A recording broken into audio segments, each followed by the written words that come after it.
Bismillahirrahmanirrahim. This is Sagar, and today I will tell you how to attempt questions in CSS exams.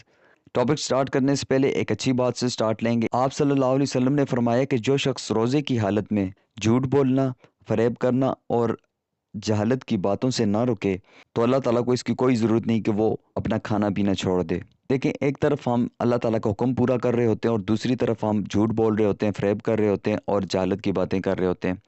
तो इन बातों से हमें बचना चाहिए।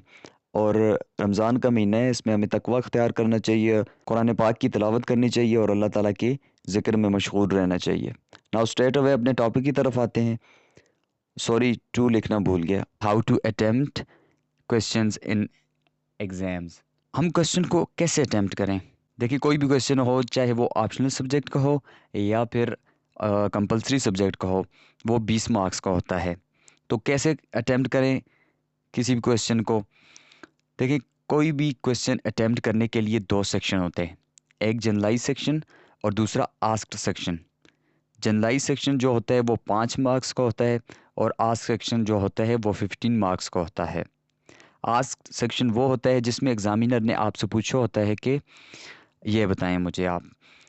और जनरलाइज सेक्शन जो कि 5 मार्क्स का होता है, इसमें दो चीज़ें आ जाती हैं। पहला, इंट्रोडक्शन।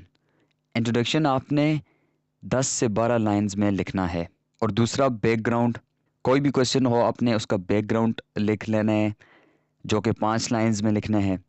रेदर वो पाकिस्तान और रशिया के रिलेशन का पूछा गया हो या किसी ऑर्गेनाइजेशन के बारे में पूछा गया हो, आपने 5 लाइंस में लिख लेना है। आस्क सेक्शन मीन एग्जामिनर आपसे जो पूछना चाह रहा है, अब आपने उसकी आउटलाइंस बनानी है। आउटलाइंस आपने इतनी स्ट्रॉन्ग और इतनी अट्रैक्टिव बनानी है कि एग्जामिनर देखे आउटलाइंस को और उसको पता चल जाए कि इसके अंदर क्या लिखा हुआ है। तो आउटलाइंस यानी हेडिंग्स, ठीक है। तो आउटलाइंस आप 6 से 7, 8, 9 लिख सकते हैं। बड़े स्ट्रॉन्ग किस्म की होनी चाहिए। इसके बाद कंक्लूजन लिखें। अगर एग्जामिनर ने आपसे अपना पर्सपेक्टिव या ओपिनियन पूछा है तो आप उसमें क्रिटिकल एनालिसिस भी लिख सकते हैं। अच्छा जी, अगर आपने अपना क्वेश्चन बहुत अच्छा बनाना है तो आप इंट्रोडक्शन से पहले क्वेश्चन से रेलिवेंट कोई अच्छी सी कोटेशन भी कोट कर सकते हैं।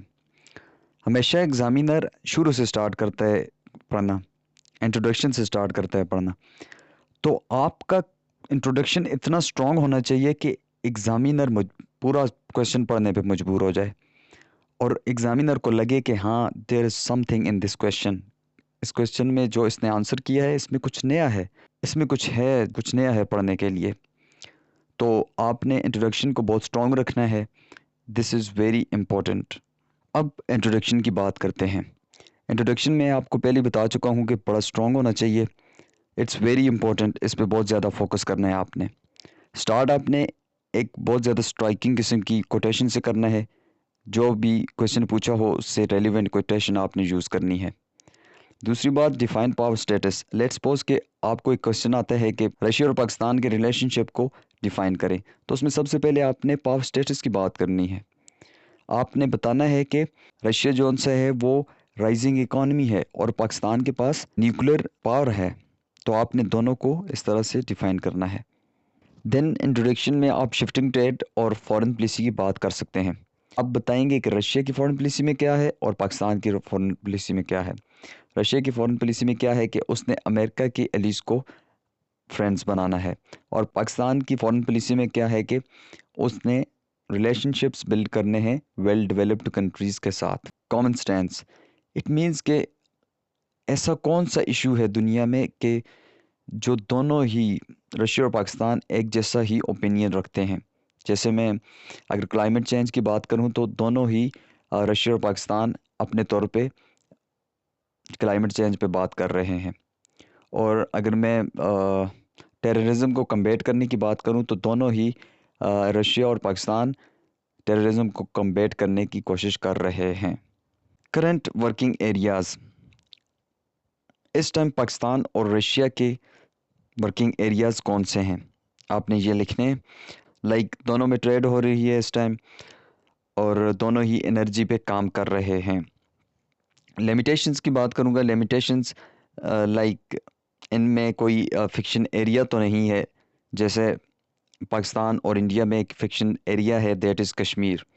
तो अगर इन रशिया और पाकिस्तान के दरमियान कोई फिक्शन एरिया है तो आप लिखें, अगर नहीं है तो इट्स ओके। वेल, ये मैंने आपको जनरल एग्जांपल दी है रशिया और पाकिस्तान की। आपने इंट्रोडक्शन में ये सब चीज़ें लिखनी हैं। Introduction should be so striking, so strong, ताकि एग्जामिनर मजबूर हो जाए आपका पूरा का पूरा क्वेश्चन पढ़ने के लिए। सो ये थी आज की वीडियो। आई होप कि आपको हेल्पफुल हो। Keep watching CSS PMS with Sagar. If you have any question, do write your question in comment section below. Hit the like and subscribe button if you haven't yet. मिलते हैं एक नए hot issue के साथ। Until then मुझे अपने दुआओं में याद रखिएगा। Stay tuned and अल्लाह हाफिज़।